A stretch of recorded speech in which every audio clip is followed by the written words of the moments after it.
Hi, hello, my name is Esther Marie Andujar. I'm a Puerto Rican writer aspiring to be a hybrid author.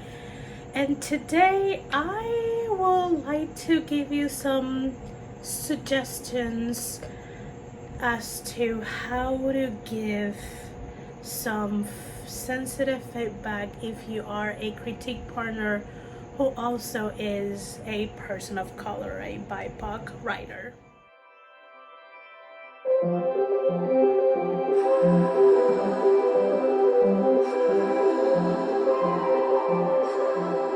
So we all want to see more representation in stories and books in all ages, and we just don't want any representation. We want good representation, something that is not harmful to minorities.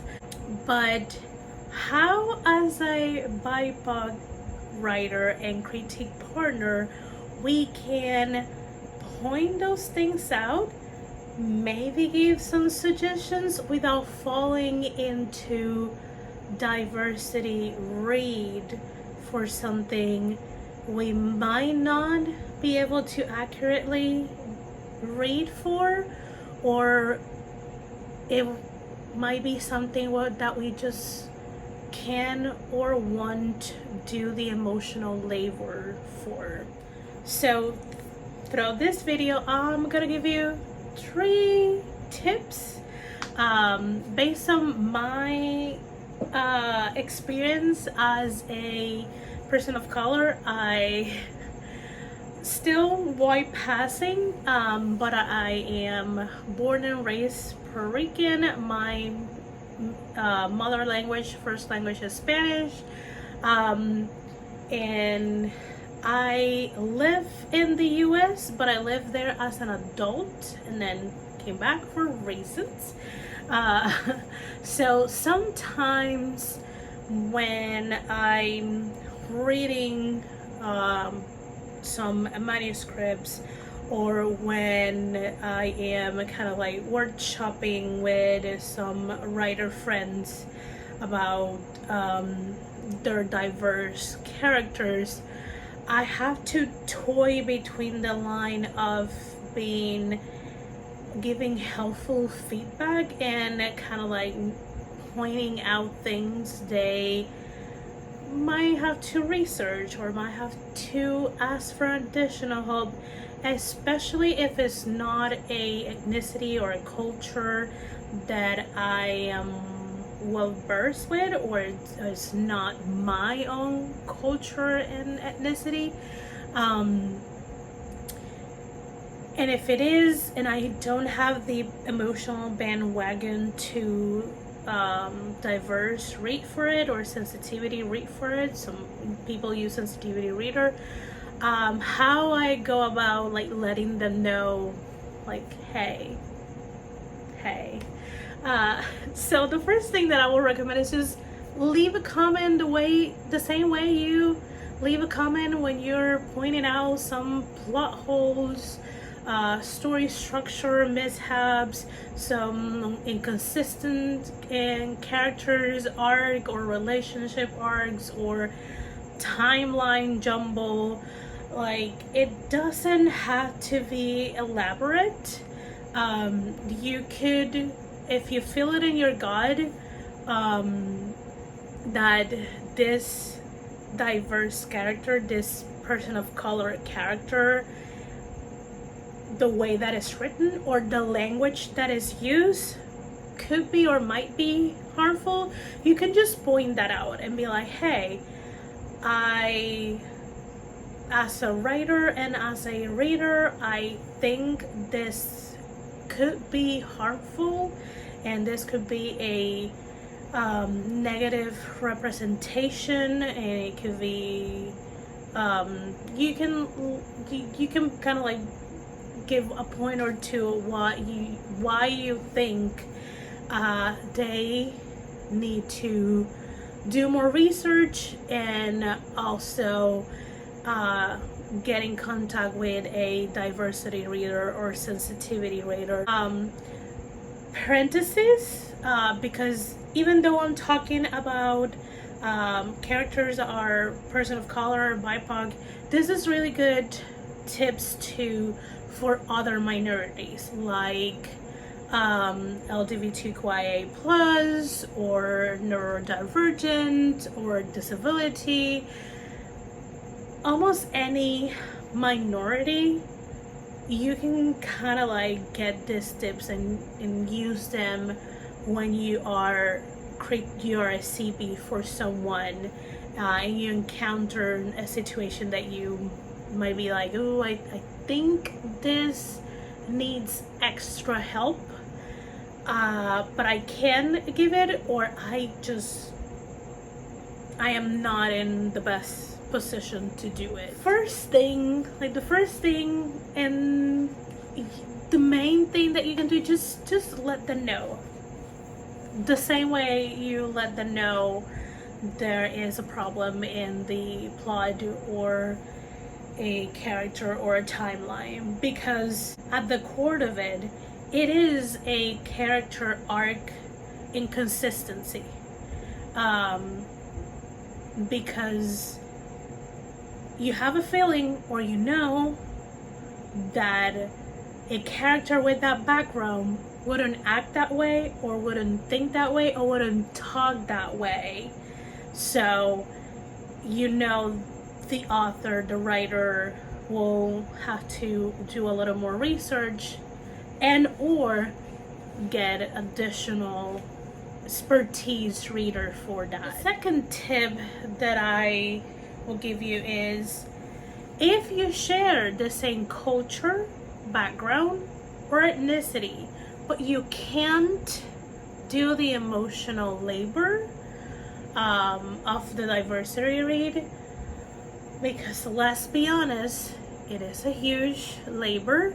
Critiquing in and of itself is a huge labor, is mutually beneficial, because as you read other people's work and read it with a critical mind, you also learn a lot, and it also benefits your own writing. But when you sensitivity or diversity read, it's not quite mutually beneficial. And I say not quite because yes, we do benefit from better representation and good representation and positive representation, but it also comes at the expense of emotional and trauma labor. So if you share the same background culturally or ethnically, but you cannot do the labor, just let them know, point it out, do the first step. And if you feel that is not enough, you can offer resources if you have them, or if you know sensitivity readers or diversity readers that you trust, you can recommend them. If you don't have a list, because not everyone has a list, that's okay. You can just let them know, hey, I think you need to find a sensitivity or diversity reader because of this. If you still feel that is not enough, you would like to do something a little bit more, you could offer some solutions to the problem that you're seeing. But don't get too into giving solutions, because you're a critique partner, which you're there to help them develop the story, the story arc, the character arc, the timeline, the cohesiveness of the story. Also, if you do give some solutions, do let them know that your suggestions are in no way, shape, or form a substitution for a diversity sensitivity reader. You can be in another kind of situation. You can be a BIPOC critique partner. You're part of a minority, but you're not exactly part of the same minority the character is in. And you might have some common grounds, because honestly a lot of the minorities do have some similarities, because we are pretty much all oppressed by the same structure. So you might have some solutions, but you do have to point out, hey, I can no way, shape, or form be a sensitivity reader, diversity reader, because I don't share the same background as your character. And while we have some similarities, the nuances are vast and deep, that you need someone with the expertise for this character. But as someone that is part of a minority, I can see that you need this additional help, and you can just do tip 1 and carry on with the rest of the read, or you can sort of do part of the tip 2, which will be just let them know, hey, do your research. I think you need to do research in this so and so, and these are a few possible suggestions for a solution. But again, this is just very generally. I still do think you need a specific reader for this to be accurate and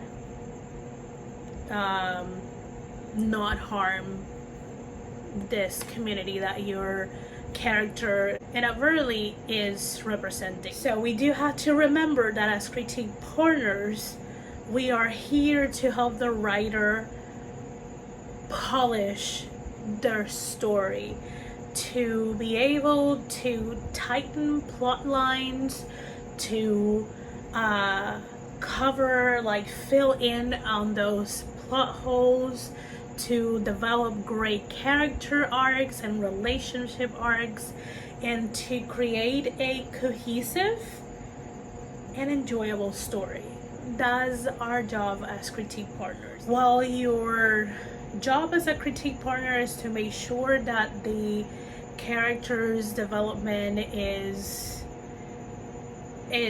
good and satisfying and makes sense and all that, it is not your job as a BIPOC, as a person of color critique partner, to make sure that the representation is accurate, especially if you share the same background.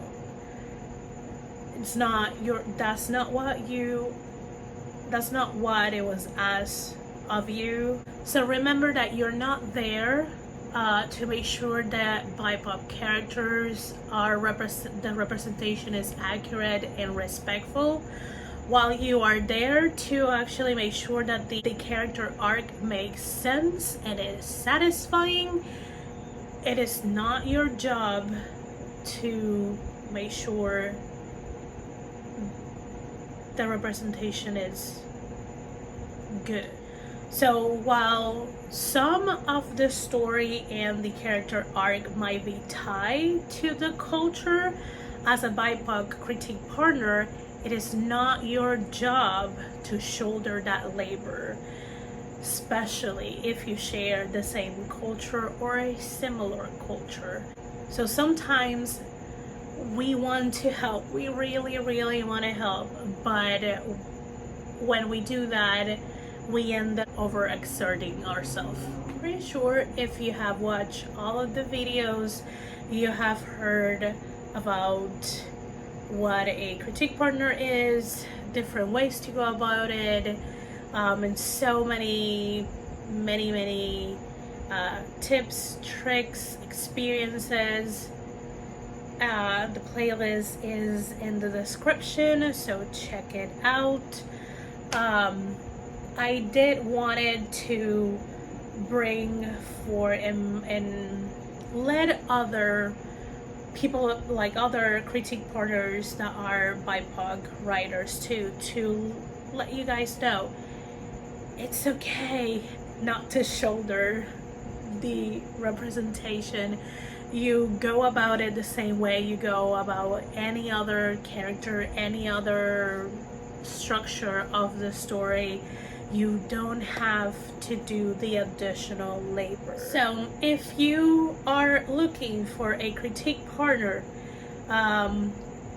all of the information is on Meredith E. Phillips' video, which is gonna be down in the description.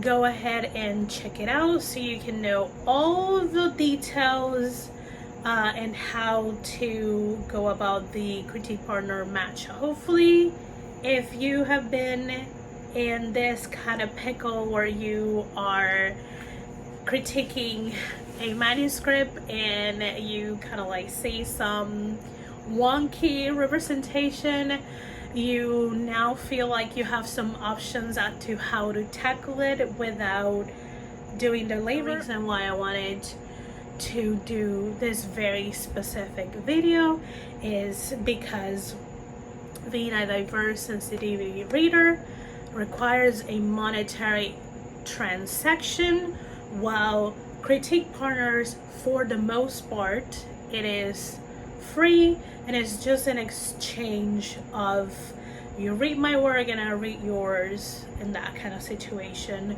With sensitivity and diversity read, since it's something sometimes so specific, there's no way to make it in like a interchange of skills. A lot of the time, some sensitivity and diversity readers are readers, they're not necessarily writers, so that's why it is a monetary exchange, not a manuscript or skill exchange. So if you are going to tackle that, have that conversation and get paid for it. If you're not gonna do that, or you don't feel comfortable with like asking for money or anything like that, just stay your lane, do the best that you can as a critique partner. Let them know they have to do more research and get in contact with a sensitivity diversity reader, and go along the rest of the book and go along with your day. Don't stress too much about it.